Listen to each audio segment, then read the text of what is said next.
Now I'm going to go back to the tree parameters, and instead of having this tree with 4 levels, because if I increase the levels to 4, I'm going to get this appearance, which is a very bushy tree. I don't want it to be like so. I'm going to set the end levels to 3.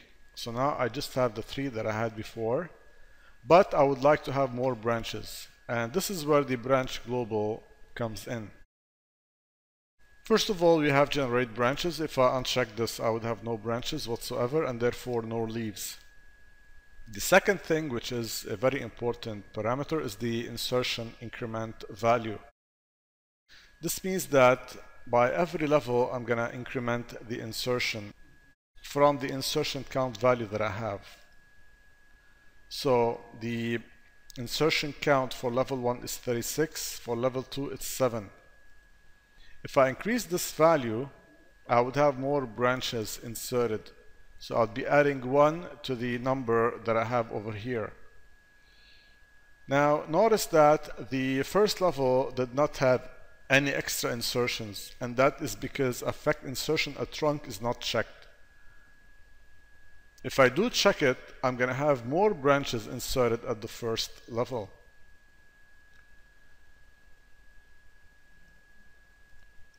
So let's check that and increase the insertion increment to 5, and this will give me a totally different tree than the one I started with, which has 3 levels instead of 4, and therefore it will render faster, but still it looks like a dense and realistic tree. Another thing I can change is the global pruned value so that the emission of the leaves does not happen only at the extremity. So if I decrease the branch prune, it means that the emission of the leaves is going to happen also inside the tree. And this will also make it more realistic. One last thing I might change is the leaf size. And you can control the width and the length of the leaf with the leaf size. So for example, 0.75.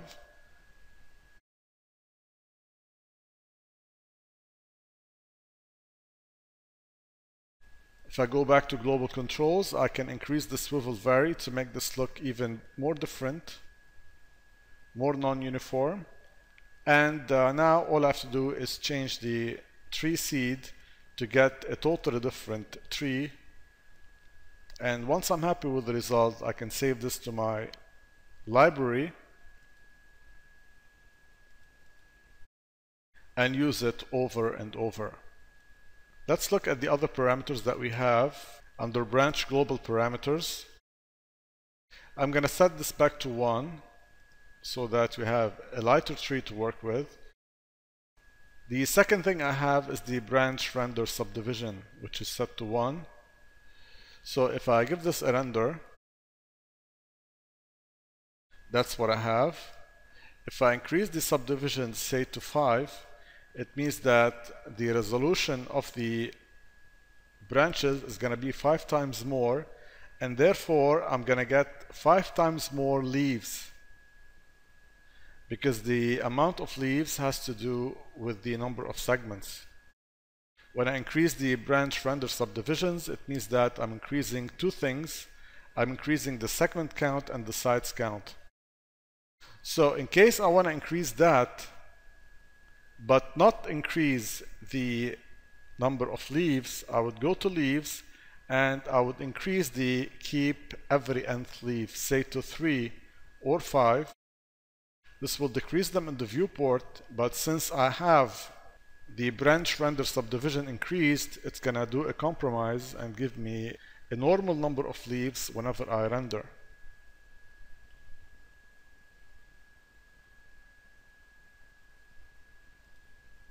Now, why would I want to increase the branch render subdivisions? Actually, let's turn off the leaves. If I zoom in over the branches, I'm going to go to the 3rd branch level and increase the turbulence. Also, I'm going to decrease the turbulence scale.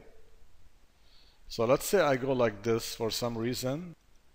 Now, if my subdivisions are set to 1 and I give this a render, I'm going to get this shape, which is the same as the one I had in the viewport.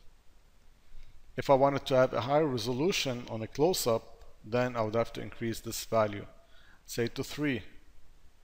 Whenever I do that, I'm going to get a much better resolution or appearance for the branches. The branch segments have to do with how many segments we have, which is easy to understand.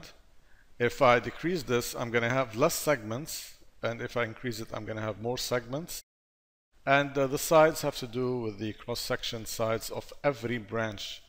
So if you decrease this down to 3, which is the minimum, you're going to have 3 sides for every branch.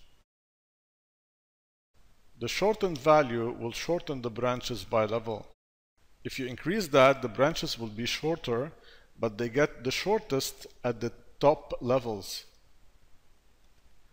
This will also give you a nice distribution for the leaves.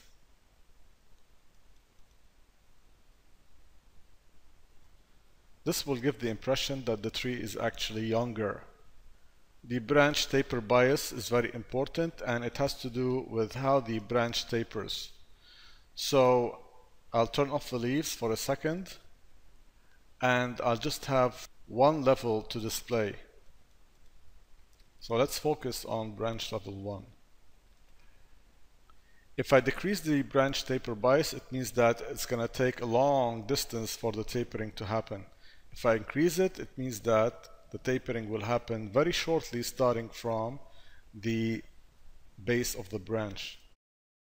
So this has to do with the way you want your branches to appear. A good value to use would be 2.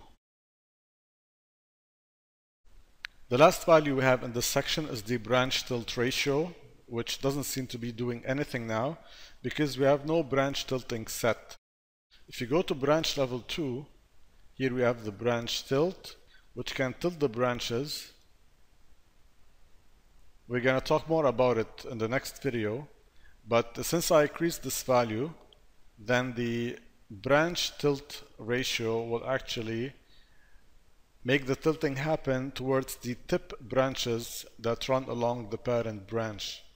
The last section that we have under branch global is the branch radius by level. If I check it, then the decrease of the radius by level is going to happen according to this curve.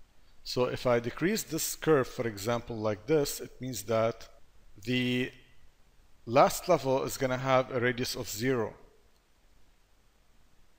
If I set it up, it means that there is no change.